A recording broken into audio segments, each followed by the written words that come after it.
watching The Nation at noon, and now to our continuing series, The 100 Things Crying to be Done.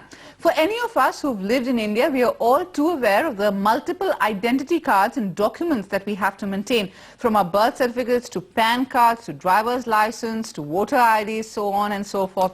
Now, to avoid the overlaps and complications these cause, the government is soon launching the multi-purpose ID card system, which will have all eggs in one basket. Just why is this a crying need for our country, and how can something like this really help? Well, here's a report.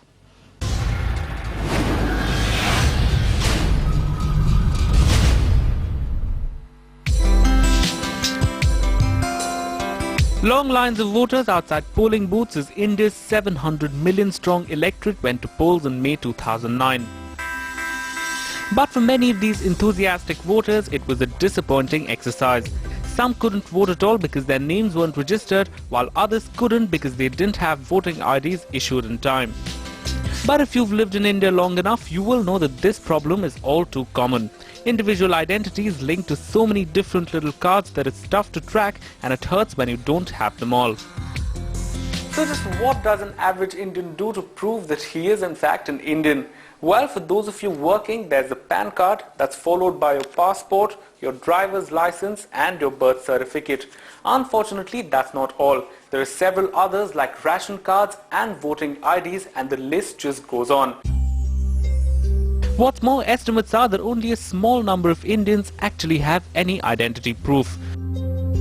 Go into the Indian hinterland and you'll reach a stone wall. There are very few identity cards or even ration cards here, and that means there are no records of who's availing what welfare scheme or who needs the help. Not to mention the security risk this poses. An easy answer to all these problems is a fit-all card that covers a gamut of areas. In the US, a social security number tracks every citizen in his or her records, and so successful has it been that other countries like Germany, France, Portugal and Spain have adopted the format.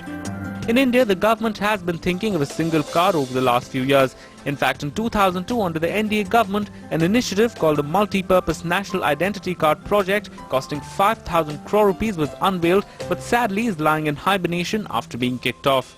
The delay is hurting, and experts say it is imperative that something be done fast. It's a great pro for the people, because they don't need multiple identity documents to be used whenever they go in for some requirement, whereas the government, at one point they have a database of all the citizens of the country, and they're sure that all the benefits that needs to go to a citizen of the country will reach the right people. But apart from the convenience factor, in today's world, security and illegal immigration is also a big concern in India.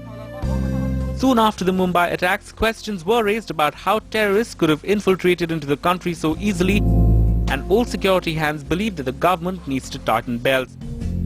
I think this will provide a lot of forward linkages in the process of investigation. Holistically, this system of fingerprint identification can be very versatile, can be applied in a very versatile manner in myriad situations, in difficult moments, in complicated scenario, and it would always help in the application of mind by the investigating officer in vulnerable moments.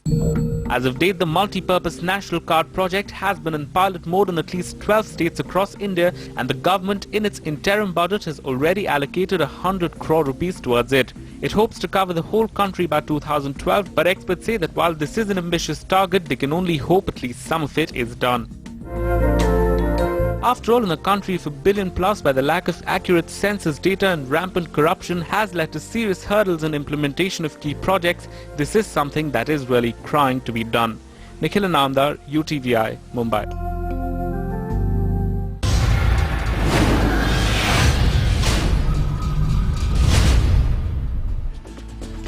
And that's a wrap on the show. Thank you so much for joining us. You can catch all the top stories and a special call-in show that we are doing on the service tax issues in this budget coming up for you right after the short break. So stay right there. Goodbye.